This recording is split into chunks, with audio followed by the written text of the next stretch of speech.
Hello viewers, welcome to Zeegoals. Today my topic is creating, formatting and editing chart. In this video, we will learn how can we creating, editing and formatting chart in PowerPoint presentation. So here you can see some content.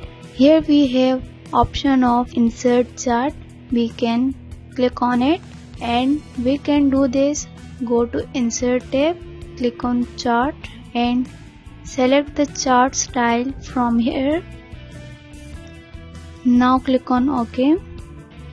So here you can see a chart and here you can see Microsoft Excel sheet. You can enter data here. When we enter data, PowerPoint automatically created chart.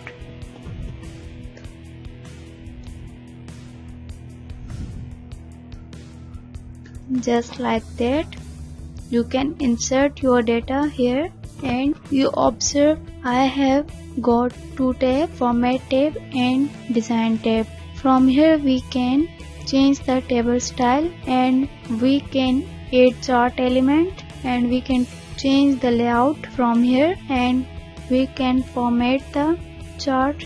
I have explained to you in detail about the chart in Microsoft Excel, so you can watch those videos. So it was today's topic. If you wanna learn, so keep watching my videos. Thank you.